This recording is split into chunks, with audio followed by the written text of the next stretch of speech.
నమస్కారం. మన భారత ప్రజాస్వామ్యానికి గుండెకాయలాంటి ఒక విషయం గురించి ఈరోజు లోతుగా చర్చిద్దాం. అదే డీలిమిటేషన్.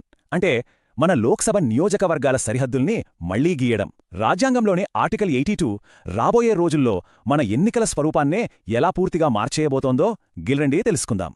సరే, ముందుగా అసలు ఈ డీలిమిటేషన్ అవసరం ఎందుకొచ్చింది అంటే ఆర్టికల్ 82 ఏ ప్రాథమిక సమస్యను పరిష్కరించాలని చూస్తుందో చూద్దాం. ఇక్కడ మనల్ని మనం వేసుకోవాల్సిన ప్రశ్న ఒకటుంది. ఒక దేశంలో జనాభా నిరంతరం మారుతూ ఉంటుంది కదా. కొంతమంది ఒక చోట నుంచి మరో చోటికి వెళుతారు. కొన్ని ప్రాంతాల్లో జనాభా పెరుగుతోంది, కొన్ని చోట్ల తగ్గుతుంది.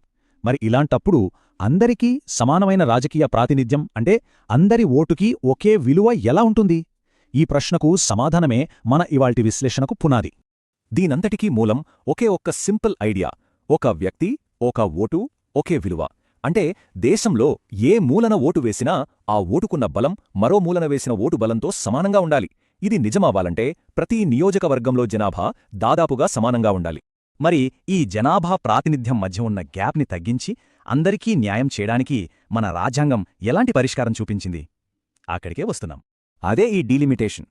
సింపుల్గా చెప్పాలంటే మారుతున్న జనాభాకి అనుగుణంగా మన ఎలక్షన్ మ్యాప్ని అప్డేట్ చేయడమన్నమాట. అంటే నియోజకవర్గాల సరిహద్దులు మార్చడం, అవసరమైతే ఏ రాష్ట్రానికి ఎన్ని సీట్లుండాలో కూడా తిరిగి లెక్కించడం.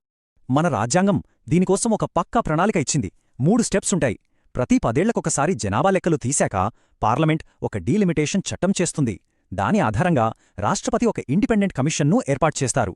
ఇక ఆ కమిషన్ మొత్తం దేశంలోని సీట్లు, సరిహద్దుల లెక్కలన్నీ సరిచేస్తుంది. అయితే ఇక్కడ అసలు విషయమేంటంటే ఈ డీలిమిటేషన్ కమిషన్కు ఉన్న పవర్స్. ఇది చాలా శక్తివంతమైనది, స్వతంత్రంగా పనిచేస్తుంది. దీని నిర్ణయాలే ఫైనల్. ఎలాంటి రాజకీయ ప్రభావం ఉండకూడదనే ఉద్దేశంతో ఈ కమిషన్ నిర్ణయాల్ని ఏ కోర్టులోనూ ప్రశ్నించడానికి వీల్లేదు. దీని పవర్ ఎంతలా ఉంటుందంటే చివరికి మన సుప్రీంకోర్టే 1967లో ఒక కేసులో చెప్పింది, డీలిమిటేషన్ కమిషన్ ఆదేశాలను కోర్టుల్లో సవాలు చేయలేరని. అంటే అర్థం చేసుకోండి, ఈ ప్రక్రియ ఎంత నిష్పక్షపాతంగా జరగాలో మన రాజ్యాంగ నిర్మాతలు ఎంత బలంగా కోరుకున్నారో. ఇక్కడిదాకా అంతా బాగానే ఉంది కదా. కానీ ఈ కథలో ఒక పెద్ద ట్విస్ట్ ఉంది. ఇంత పద్ధతిగా ప్రతి 10 ఏళ్లకోసారి జరగాల్సిన ఈ ప్రక్రియ ఉన్నట్టుండి ఆగిపోయింది. అవును, మీరు విన్నది నిజమే. దాదాపు 50 ఏళ్లుగా భారతదేశ ఎలక్షన్ మ్యాప్ని పెద్దగా మార్చనేలేదు. ఈ ప్రక్రియను పూర్తిగా నిలిపివేశారు. మరి ఎందుకు? దాని వెనకున్న కారణాలు చాలా ఆసక్తికరంగా ఉంటాయి. ఒకోసారి ఈ టైమ్లైన్ చూస్తే కథ మొత్తం అర్థమవుతుంది. మొదట 1976లో 42వ రాజ్యాంగ సవరణతో ఈ డీలిమిటేషన్ని 2001 వరకు ఆపేశారు.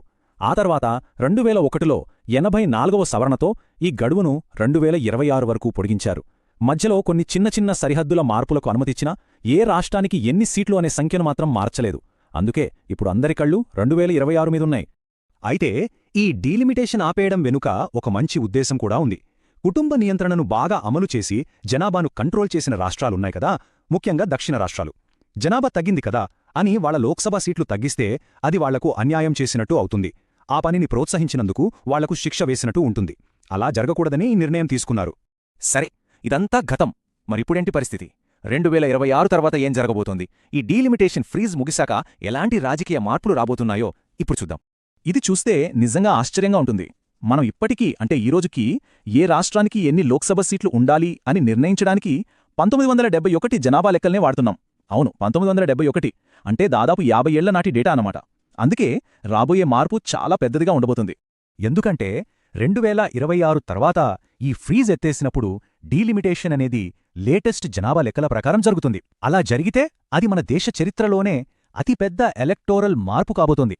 మొత్తం రాజకీయ సమీకరణాలు మారిపోయే అవకాశముంది. ఇక్కడే అసలు పొలిటికల్ డిబేట్ మొదలవుతుంది. జనాభా పెరుగుదల ఎక్కువగా ఉన్న ఉత్తర రాష్ట్రాలకు చాలా లోక్సభ సీట్లు పెరిగే అవకాశముంది. అదే సమయంలో జనాభాను నియంత్రించిన దక్షిణ రాష్ట్రాలు పార్లమెంట్లో తమ ప్రాతినిధ్యాన్ని, రాజకీయ ప్రభావాన్ని కోల్పోతామేమోనని ఆందోళన చెందుతున్నాయి. ఇదొక రకంగా రాజకీయ అధికారం దక్షిణం నుంచి ఉత్తరానికి షిఫ్ట్ అయ్యే ప్రమాదముందన్నమాట.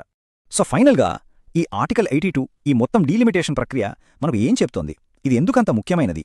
సింపుల్గా చెప్పాలంటే ఆర్టికల్ 82 అనేది మన ప్రజాస్వామ్యాన్ని ఎప్పటికప్పుడు అప్డేట్ చేసే ఒక టూల్ అన్నమాట.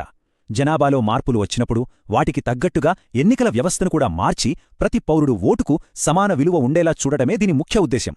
ఇది ప్రజాస్వామ్యాన్ని సజీవంగా, న్యాయబద్ధంగా ఉంచుతుంది.